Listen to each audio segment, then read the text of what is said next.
Hello दोस्तों, यह कहानी हर उस औरत की कहानी है जो कि जिनके साथ कोई हादसा हो जाता है और वो किसी भी रूप में अपाहिज हो जाती है, तो उनके साथ ये हमारा समाज, घर, परिवार कैसा व्यवहार करता है। हिंदी इमोशनल स्टोरी बोझ। कविता अपने माता पिता की बहुत लाडली थी। 3 बड़े भाइयों की बहन थी। कोई भी चीज़ मांगने पर उसे उसी वक्त सामने हाजिर हो जाती थी। पूरे घर में रौब था उसका। पूरे परिवार में नौकरों पर राजकुमारी की तरह हुक्म चलाती थी कविता। स्कूल में भी पूरा रौब था उसका। बड़े घर की लाडली थी जो थी वह। ऐसे ही उसने कॉलेज में दाखिला लिया। उसके ठाठ बाट, बड़ी गाड़ी में आना जाना, हर दिन नया फैशन देखकर हर कोई उससे दोस्ती करना चाहता था। थोड़े ही दिनों में उसके बहुत से दोस्त बन गए। पूरे कॉलेज में उसकी अपनी एक पहचान थी। इन दिनों उसके घर पर एक रिश्ता आया जो कि बहुत ही अच्छा था। थोड़े ही दिनों में उसके बहुत से दोस्त बन गए। पूरे कॉलेज में उसकी अपनी ही एक पहचान थी। इन दिनों उनके घर पर एक रिश्ता आया। खानदानी लोग थे और पापा की पुरानी जान पहचान भी थी। उनके साथ, कविता के साथ कोई ज़बरदस्ती नहीं थी, पर कविता ने फिर भी हाँ कर दी क्योंकि वह अपने पूरे परिवार से बहुत प्यार करती थी। वह जानती थी कि वह लोग उसका अच्छा ही सोचेंगे। लड़के का नाम राज था। राज काफ़ी पढ़ा लिखा और समझदार लड़का था। ससुराल वाले भी बहुत अच्छे थे। ससुराल में कविता की जगह वैसी ही थी जैसी उसकी मायके में। कोई भी कार्य कविता की सलाह के बिना नहीं होता था। सबकी लाडली बहू बन गई थी वह। फिर उसके घर एक बेटे का जन्म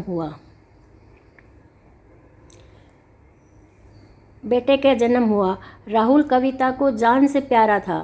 पोता पाकर ससुराल वाले भी फूले नहीं समाते थे। कविता कभी कभी सोचती कि उसकी किस्मत कितनी अच्छी है। उसका हर अपना उसे कितना प्यार करता है। चाहे जीवन में कैसा भी समय आए, मेरे अपने हमेशा मेरे साथ है। मैं कभी अकेली नहीं रहूँगी। हमेशा सभी लोग मेरा साथ देंगे। कितनी खुशकिस्मत हूँ। पर शायद कविता की खुशियों को उसकी अपनी ही नज़र लग गई। एक दिन वह मायके जाने की जिद कर बैठी। राज को बहुत काम था लेकिन वह फिर भी उसे ले गया। रास्ते में उसकी गाड़ी अन्य गाड़ी से टकरा गई। कविता राज बहुत बुरी तरह से जख्मी हो गई। काफ़ी दिनों इलाज के बाद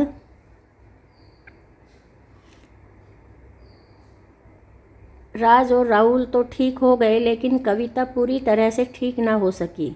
सर पर चोट लगने के कारण वह अपनी आंखों की रोशनी खो बैठी। अब कविता की किस्मत जैसे उल्टे पांव चलने लगी। मायके वाले कुछ दिनों तक उसे मिलने आते रहे। फिर कभी कभार फ़ोन ही करके पूछ लेते कि अब कैसी हो, और धीरे धीरे यह सिलसिला भी बंद हो गया।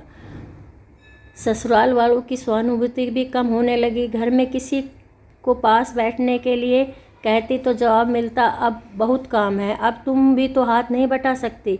राज भी चिड़चिड़ा हो गया था। बस राहुल ही था जिसके साथ वो हंसते खेलते उसका वक्त गुजरता है। एक दिन कविता के हाथ से कुछ सामान गिर गया जिसकी वजह से राहुल को हल्की सी चोट लग गई। कविता के पास ससुर व राहुल उससे अलग कर दिया। फिर कहीं उसके ना देखने की वजह से बच्चे को कोई नुकसान ना हो जाए। कविता अंदर से टूट चुकी थी। एक दिन उसने सबके सामने मायके जाने की इच्छा रखी तो राज उसे तुरंत मायके छोड़ आया, जैसे कि वह तो इंतज़ार ही कर रहा था। राहुल को अपने साथ उसके साथ नहीं भेजा। कविता कभी राहुल से दूर नहीं रही थी, पर अपनी कमी के कारण उसे ज़्यादा बहस नहीं की। कविता को लगा कि वह 3-4 दिन वहाँ रहेगी तो थोड़ा सा हवा पानी बदल जाएगा, क्योंकि वह कितने दिनों से कहीं बाहर नहीं गई थी। घर वाले भी इतने दिनों बाद उसे देखकर कितने खुश होंगे। कविता के घर पहुंचने पर सब लोग बहुत खुश हुए।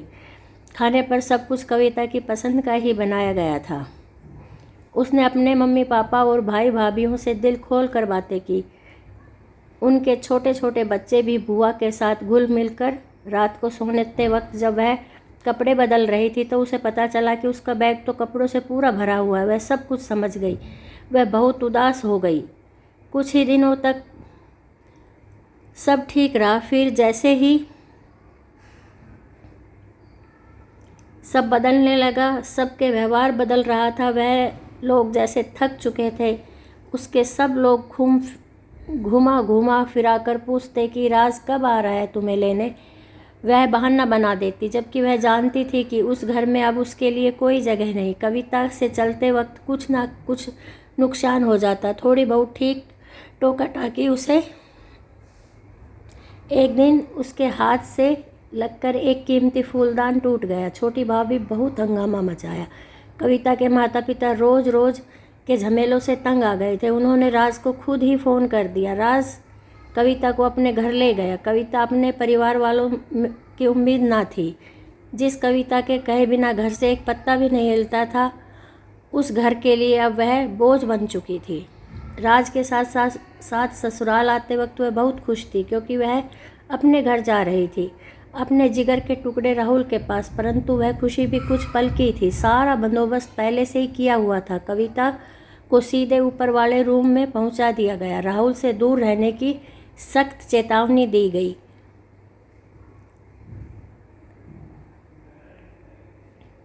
एक कामवाली लता को उसकी जिम्मेदारी सौंपी गई, जो उसके खाने पहनने जैसी ज़रूरतों का ध्यान रखती। कविता ज़्यादातर चुप ही रहती। कभी कभी कामवाली लता से थोड़ा बत्या लेती। उसके जरिए राहुल का पता चल जाता। सबकी लाडली बेटी और बहू सबके लिए लाडली से बोझ बन चुकी थी। हिंदी स्टोरी आपको दोस्तों कैसी लगी?